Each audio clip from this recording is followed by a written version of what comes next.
마가복음 7장 말씀을 묵상하게 됩니다. 예수님께서는 예수님의 제자들을 파송하시고 예수님의 제자들을 훈련의 현장에 넣으십니다. 그렇게 제자 훈련을 하는 그런 과정 가운데에서 순교한 세례 요한을 소환하셨고, 또 그 속에서 오병이어 표적, 그리고 바다 위를 걸어오시는 예수님의 그 놀라운 사역을 우리가 보았고, 게네사렛에서 많은 병자들을 고치시는 그러한 일들을 예수님께서 행하셨습니다. 그것을 통하여 예수님은 이제 제자들에게 하나님의 나라의 제자도, 하나님의 나라를 이제 앞으로 제자들을 통해서 어떻게 이 땅 가운데 세워가실 것인가 라는 것을 계속해서 보여주셨습니다. 오늘 이제 7장은 이런 상황 가운데에서 이렇게 예수님과 예수님의 제자들의 활발한 사역 가운데에서 다시 이 7장에서는 바리새인들과 서기관 사람들이 예루살렘에서 와서 예수님과 또다시 논쟁을 하는, 대표적인 정결 논쟁을 하는 그런 일들이 펼쳐지게 됩니다. 사실 이미 이런 문제는 마가복음 2장, 3장에서 한번 있었습니다. 마가복음 2장, 3장에서도 계속 예수님께서 12 제자를 확정하시고 나니까 이 정결 논쟁, 그리고 예수님께서 제자들과 함께 일하실 때 안식일 논쟁, 언제든지 예수님과 제자들이 등장을 하면 이러한 논쟁들이 펼쳐지는 것을 보게 됐고, 마가복음 3장에서 그 논쟁의 정점은 어디였습니까? 예수님께서 귀신을 쫓아내는 것을 가지고 바알세불을 힘입어서 귀신을 쫓아낸다, 이렇게 예수님을 공격했던 일들을 우리는 기억을 하고 있습니다. 이제 7장에 와서 이제 예수님과 예수님의 제자들의 이러한 놀라운 사역들 속에 결국은 또다시 예수님을 공격하기 위하여서 예루살렘에서부터 사람들을 오게 됩니다. 바리새인과 또 서기관들과 그 사람들이 예루살렘으로부터 파송받아 왔다라고 말하고 있어요. 여러분, 예루살렘에서 왔다라는 것은, 중요한 것은 여러분, 이 사건이 결국은 앞에 사역의 클라이막스인 오병이어 사건의 영향에 의해서 이러한 일들이 났다고 볼 수가 있는 것이죠. 오늘 이 7장 말씀을 통해서 하나님의 나라가 이 땅 가운데 성장해 가는 데 있어서 방해하는 요소들이 뭔지를 우리는 이 본문 말씀에서 살펴볼 수 있습니다. 제자들을 통해서 예수님께서 이 땅 가운데 하나님의 나라가 임하게 하시기 위하고 하나님의 나라가 열방 가운데 세워지기를 원하심에도 불구하고 이러한 하나님의 나라의 도래와 또한 성장에 대하여 방해하는 세력들이 계속해서 나타날 건데, 그 사람들의 특징은 무엇입니까? 첫 번째는 무리가 주도하는 하나님의 나라는요, 성장할 수가 없습니다. 무리가 주도하는 나라는, 하나님의 나라는 성장할 수 없습니다. 여러분, 하나님의 나라는 진리가 주도하는 나라입니다. 하나님의 나라는 무리가 주도하는 나라가 아닙니다. 다른 말로 하면 여론이 주도하는 나라가 하나님의 나라가 아닙니다. 앞에서 말씀드렸듯이 이 바리새인들과 또 서기관 중에 몇 사람이 예루살렘에서 왔다라는 것은 사실 오병이어 사건을 통해서 더 많은 사람들이 이제 누구를 따르기 시작합니까? 예수를 따르기 시작합니다. 예수의 영향력이 점점점 여러분 갈릴리에도 퍼져나가기 시작했고, 많은 사람들이 예수에 대한 그러한 놀라운 반응들을 보이게 되죠. 특별히 마가복음에는 표현되어 있지 않지만 요한복음이나 이런 데 보면 여러분, 이 오병이어 표적을 통해서 많은 무리들이 예수를 뭐 삼으려고 했죠? 왕 삼으려고 했습니다. 보리떡 5개와 물고기 2마리로 백성들의 배고픔의 문제를 해결해 주는 이 예수가 우리의 왕이 되어야 된다. 여러분, 이렇게 갈릴리에서 예수를 왕 삼으려고 하는 예루살렘의 지도자들 입장에서 봤을 때는 예수 운동이 뭐로 보입니까? 무리들의 정치적 활동들로 보입니다. 반란을 일으킬 수 있는, 많은 무리들을 등에 업고 정권을 차지하고 있는 그 종교 지도자들과 바리새인들과 서기관들, 이런 백성들의 지지를 얻던 그 지지의 세력들에 대한 도전으로 그들은 보더라는 것이죠. 그러나 예수님은 하나님의 나라는 이런 나라가 아니다, 하나님의 나라는 진리의 나라다라는 것을 오늘 이 말씀을 통해서 우리에게 분명히 선포하고 있는 거죠.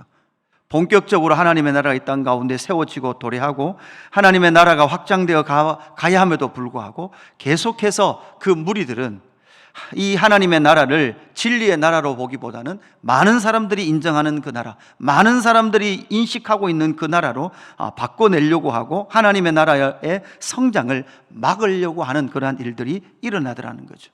여러분, 여기서 우리는 기억해야 될 장면이 있습니다. 여러분, 창세기 10장에 오면 10장 11장으로 오는 그 사이 가운데 어떤 일이 일어납니까?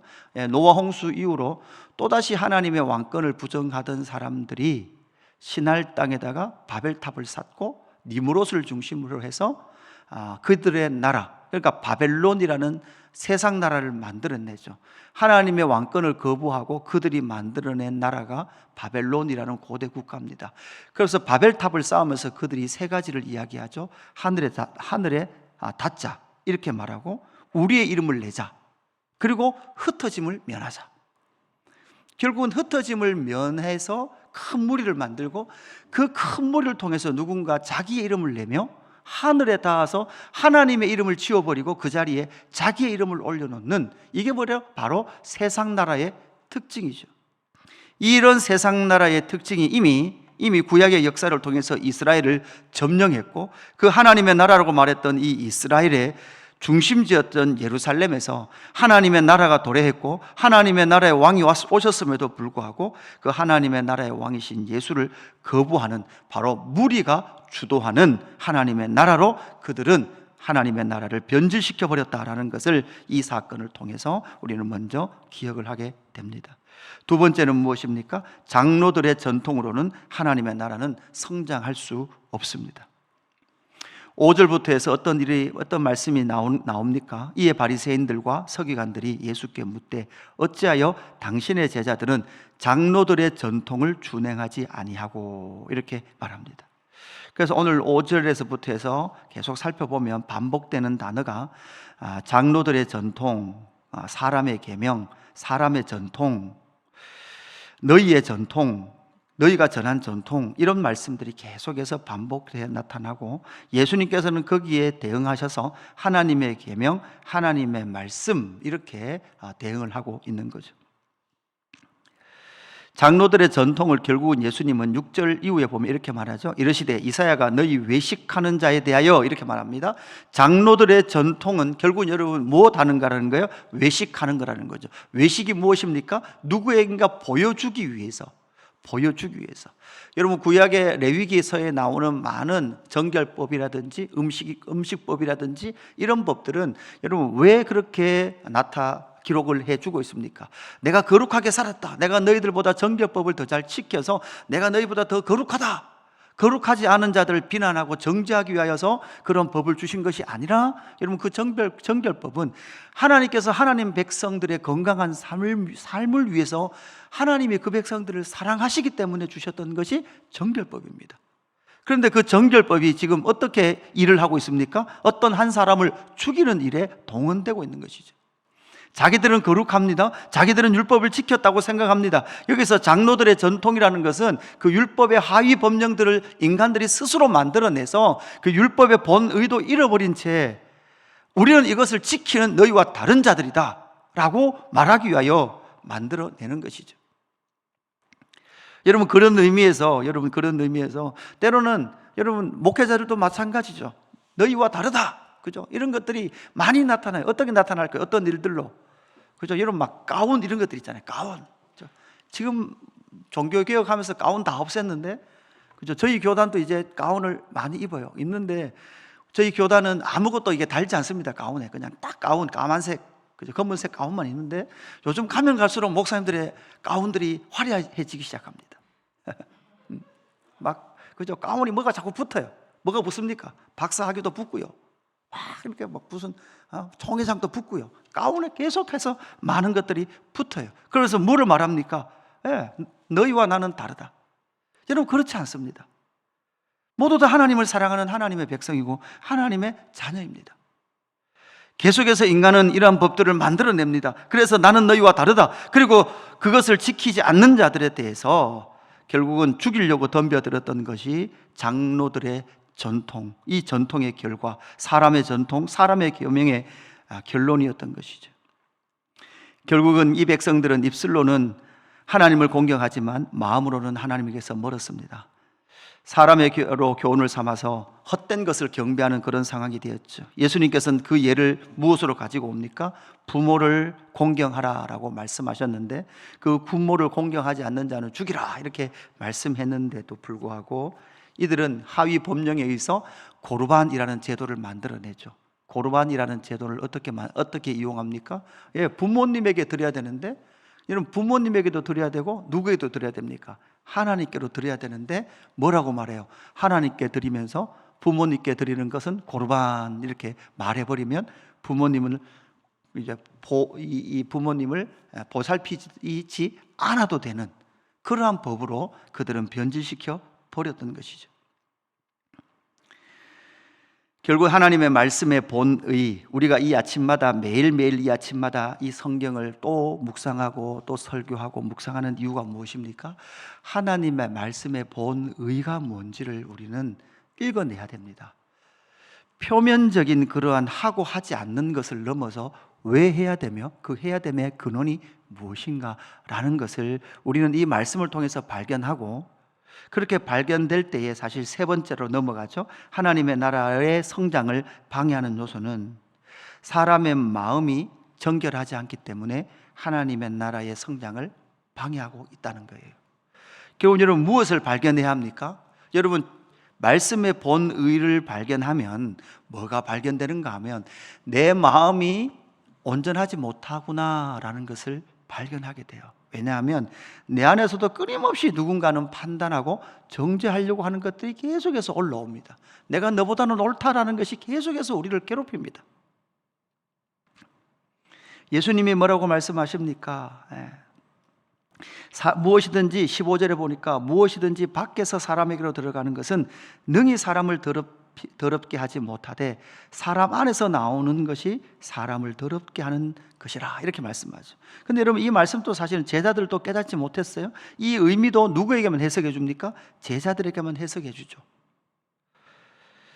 18절 이후에 보면 예수님께서 그렇게 말씀하십니다. 너희도 이렇게 깨달음이 없느냐? 무엇이든지 밖에서 들어가는 것이 능히 사람을 더럽게 하지 못함을 알지 못하느냐? 이는 마음으로 들어가지 아니하고 배로 들어가 뒤로 나감이라. 그러니까 음식을 가지고 계속해서 정결하냐 부정하냐를 계속해서 따지죠. 그러니까 음식과 관련된 것에 대하여 부정하면 여러분 뭐 하겠다는 거예요? 죽이겠다는 거예요. 그러나 음식은 안에 들어가서 여러분 다 영양분을 뺀 다음에 사람 몸 밖으로 나가버려요. 그러니까 그 음식물에 대해서는 좋고 나쁜 것은 이미 하나님께서 만드신 육체가 좋은 것은 다 가지고 가고 나쁜 것은 다 배출해 버린단 말이에요. 그러니까 여러분 음식물은 모두 다 사실 뭐예요? 깨끗한 거죠.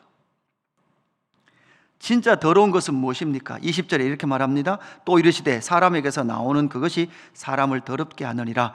속에서 곧 사람의 마음에서 나오는 것, 그죠?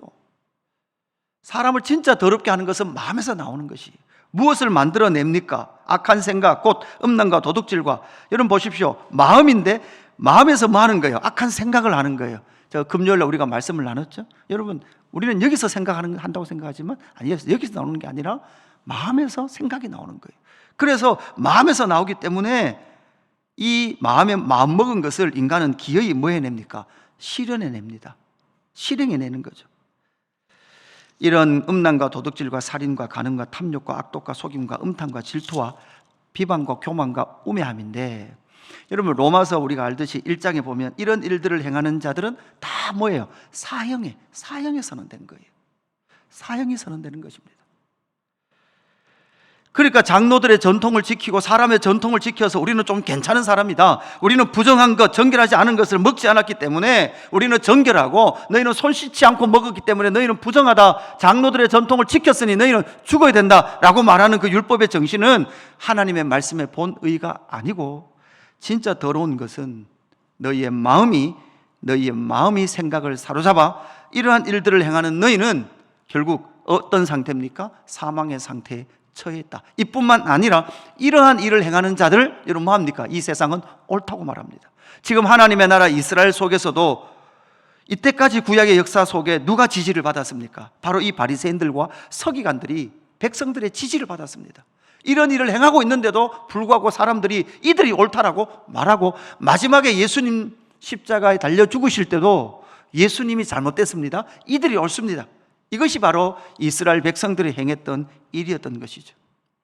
오늘 우리는 이 말씀을 통해서 예수님께서 우리 안에 오셔서 우리의 마음을 다시금 고치시고 새롭게 하신 그 은혜, 그리고 말씀의 본의를 깨달아서 정말 인간의 전통이나 우리가 만들어낸 어떤 것을 넘어 그것이 중심이 아니라 하나님의 말씀, 하나님의 계명의 본의가 하나님을 사랑하고 내 이웃을 내 몸과 같이 사랑하는 그 일에 우리의 삶을 내어드림을 통해 하나님의 나라가 이 땅 가운데 성장해가는 그러한 놀라운 영광을 보는 하루가 되길, 저와 여러분의 삶이 되기를 주님의 이름으로 축복합니다. 아버지 하나님 감사합니다.